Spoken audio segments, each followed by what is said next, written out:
Perkenalkan, nama saya Foni Laun Anas. Saya Berdiana Nurhalifi. Di sini kita akan menceritakan tragedi Sumala. Kisah ini bermula pada tahun 1948. Ada seorang suami istri bernama Pak Sujiman dan Ibu Sulastri. Mereka sangat kaya raya dan memiliki kebun jagung yang sangat luas.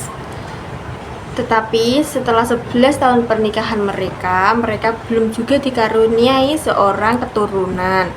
Sehingga Bu Sulastri itu pergi ke dukun tanpa pengetahuan Sujiman. Setelah melakukan ritual tersebut, Bu Sulastri tiba-tiba hamil anak kembar perempuan.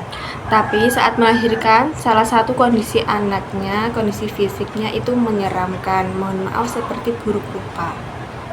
Melihat kondisi anaknya, dengan gelap mata, Pak Sujiman nekat menghabisi nyawa anak itu.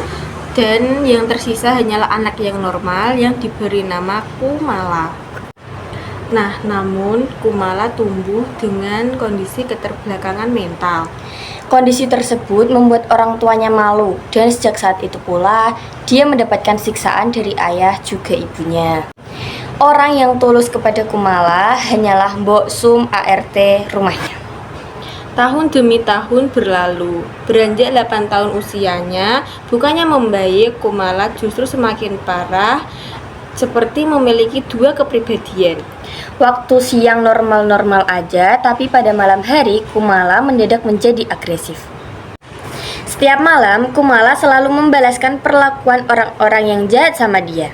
Bahkan Pak Sujiman, bapaknya sendiri, pernah hampir ditusuk pakai pisau. Pada suatu malam pun ART-nya, yaitu Mbok Sum, mendapati Kumala sedang memakan ayam hidup. Dan anehnya, setiap kali Mbok Sum menanyakan hal itu kepada Kumala, dia selalu menjawab, "Bukan aku yang melakukannya, Mbok, tapi Mbak Sumala," itu katanya. Setahun kemudian, saat Kumala berusia 9 tahun, ia melihat keluar jendela, melihat banyak anak-anak desa bermain. Karena ingin bermain bersama, Kumala nekat kabur dari rumah. Tapi ketika Kumala bertemu dengan anak-anak itu, mereka malah berlari dan melempari Kumala dengan batu sambil ngomong, "Ada anak setan, lari!"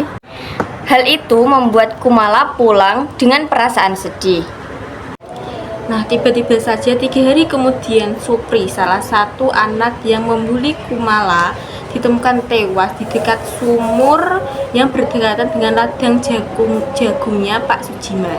Tidak berhenti begitu saja, anak lain yang ikut membuli Kumala juga ditemukan tewas di dekat kebun jagungnya Pak Sujiman.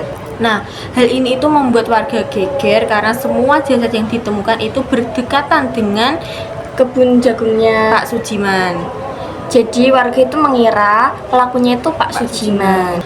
Tak terima dengan semua tuduhan itu, Pak Sujiman pun bertanya kepada Kumala, "Sebenarnya apa yang terjadi ini?"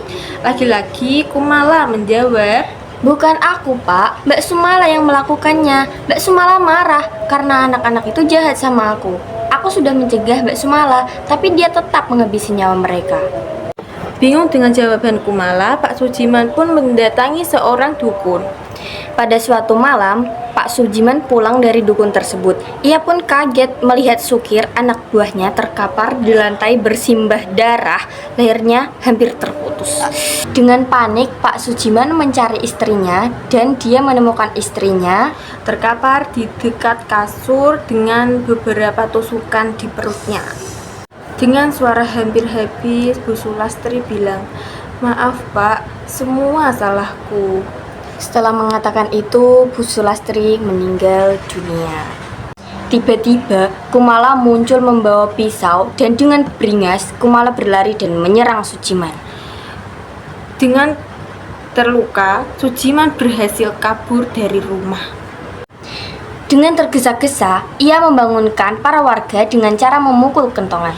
Warga mengira Pak Sujiman kena rampok, sehingga mereka tuh berbondong-bondong ke sana untuk melihat kondisi di sana, di rumahnya Pak Sujiman.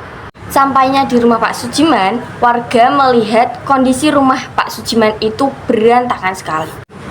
Selain itu, mereka juga melihat jasadnya Pak Sukir dan Ibu Sulastri. Tetapi mereka tidak menemukan Kumala. Warga menduga Kumala diculik oleh perampok. Karena Kumala tidak ada di sana, Pak Sujiman bilang, Pak, Bu, tolong carikan anak saya ya, tapi hati-hati sama Kumala. dan warga pun melakukan pencarian, tetapi Kumala tidak juga ditemukan. Tetapi malah warga tuh kaget karena melihat Pak Sujiman sudah tewas Di kebunnya sendiri. dengan kedua matanya tertancap oleh kayu. Dan berhari-hari hingga bahkan saat ini Kumala tidak juga ditemukan.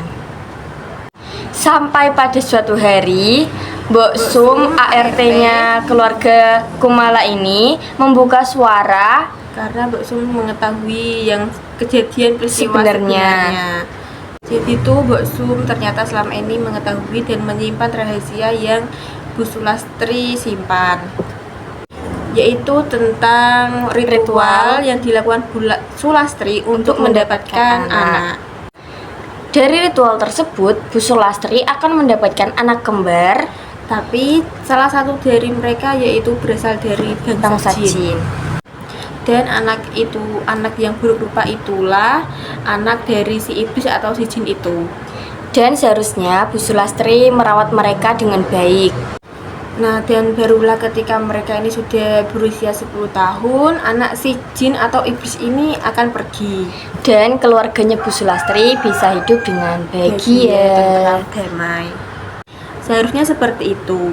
Tetapi Sujima yang tidak mengetahui apa-apa, Hal ini membuat Sujiman melakukan hal yang sangat fatal dengan cara membunuh si anak buruk anak rupa tersebut.